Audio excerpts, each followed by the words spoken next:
নমস্কার বন্ধুরা, সবাই কেমন আছেন? আজকে রান্না করব আমার পছন্দের পাবদা মাছ। খাসির মাংস এনেছে।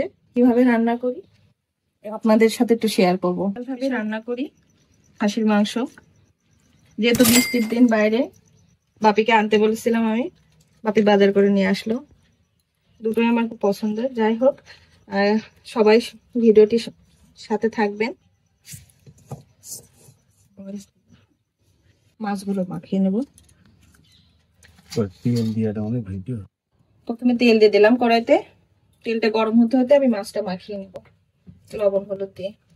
আগে কি মাছ রান্না করবে? হ্যাঁ, আগে মাছটা রান্না করে তারপর মাংসটা করবো।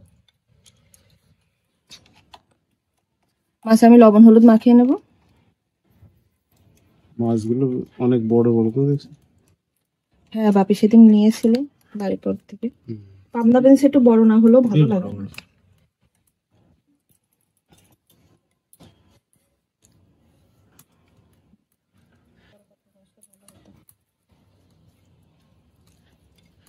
আমার ছেলেও মাছ খেতে খুব পছন্দ করে। কাটা নেই তো? কাটা নেই, হ্যাঁ, মানে একটা কাটা থাকে তো, বাচ্চাদের খেতেও ভালো লাগে। লবণ দিয়ে দিলে মাছটা কম, গরম তেলে লবণ দিলে কেন? মাছ মানে কম খেতে হয়। মাছটা লেগে যাওয়ার সম্ভাবনা কম থাকে। মানে তেলে দেওয়ার কারণ দুটো আছে, ছোটও কম, আবার আছে তোমার মাছটা লেগে যাওয়ার সম্ভাবনা একটু কম থাকে। দেও পরে তেল গরম হয়ে গেছে। তো চেষ্টা করলাম খারাপ কিন্তু।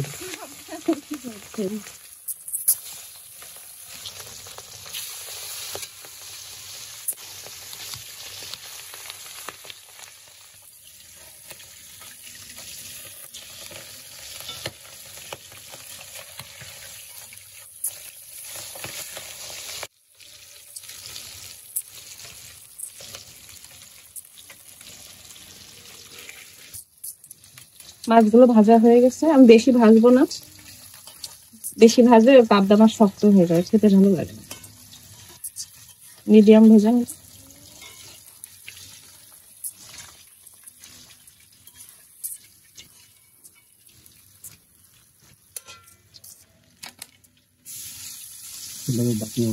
বাকি মাছগুলো একসঙ্গে দিলাম।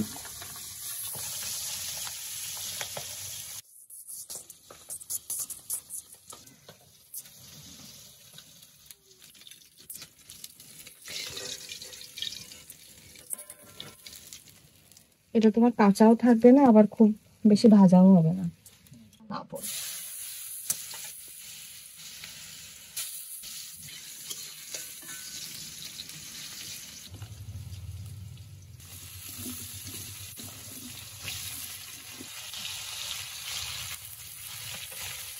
লবণ হলুদ।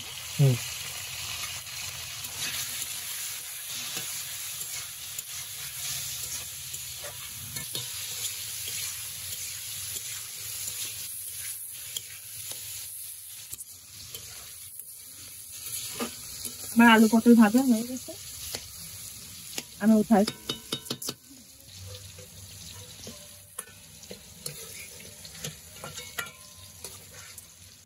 জিরে দিলাম, দুটো তেজপাতা ছিঁড়ে 4টে করেছি দিয়ে দিলাম তেলে। একটা গরম মশলা, দারচিনি, জিরে, শুকনো ঝাল বাটা, এখানে আদা বাটা, আমি আর একটু আদা লাগবে, আমি দেব আদা বাটা। আর এখানে দিলাম পোস্ত বাটা। পোস্ত বাটা এটা, বুঝছো? এখানে হচ্ছে তোমার ঝাল, জিরে, আদা, পোস্ত বাটা। ঠিক আছে, এটা দিয়ে আমি একটু জল দিয়ে মিক্সড করে নেব। হলুদটা আমি তেলে দিলাম, তাহলে রান্নার কালারটা ভালো হয়। লবণ পরিমাণ মতো দিলাম, লাগলে পরে দেবো। বাটা মশলাটা দিয়ে দিলাম।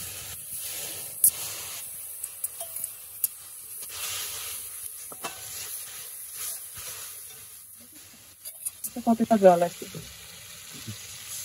সেটা যদি ভালো করে পছন্দ হয়।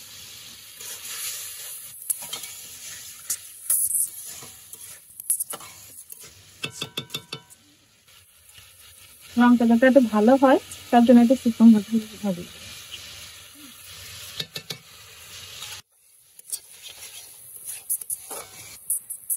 মশলা তেল ছেড়ে দেবো তখন আমি আলুটা দিই। এই যে এখানে ভেজে রেখেছিলাম আলু পটল, এটা আমি মশলা এখন দিয়ে দেবো।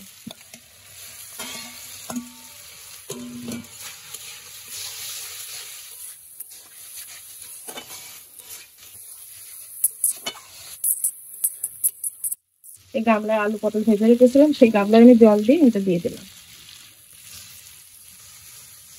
ঝোলটা পরিমাণ মতো দেবে আমি, তবে এটা একটু কম ঝোল হলে ভালো হয়। আমি আরেকটু দেবো যেহেতু আমার মাছ বেশি।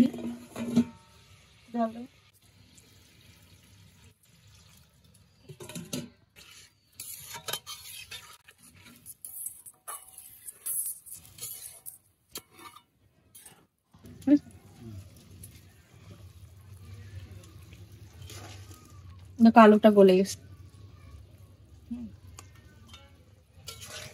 আলুটা গলে গিয়েছে গেছে এখন আমি মাছটা দিয়ে দেবো।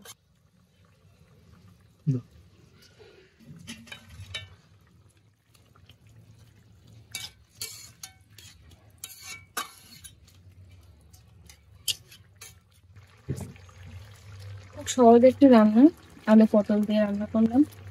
এটা বেগুন আলু দিয়েও রান্না করে যে আমার রান্না চ্যানেলে আছে। আমি আলু পটল দিয়ে মাছটা খুব ভালো হয়। এটা আমি পেঁয়াজ রসুন দিইনি, এটা জাস্ট জিরে পোস্ত আদা বাটা দিয়ে রান্নাটা কমপ্লিট করলাম। কম সময়ে এরকম রান্না আপনারাও বাড়িতে করে নিতে পারবেন।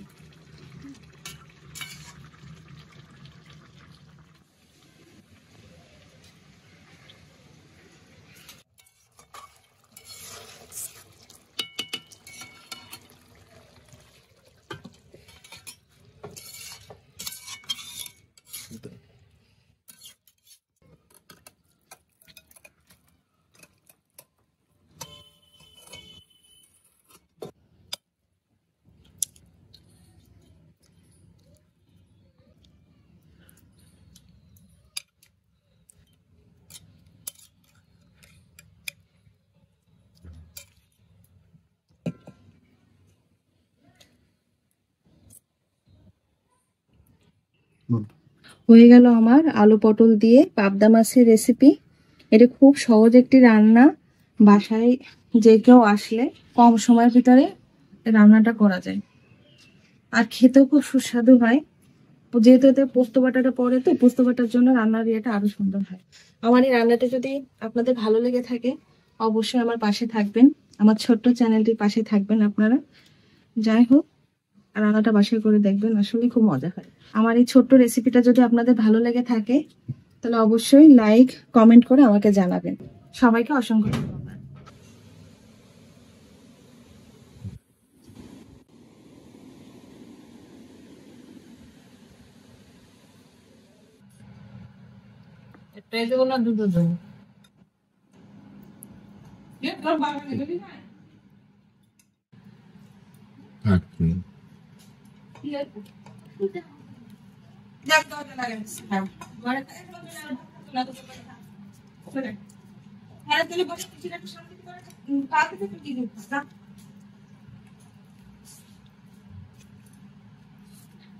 ঠিক হয়েছে।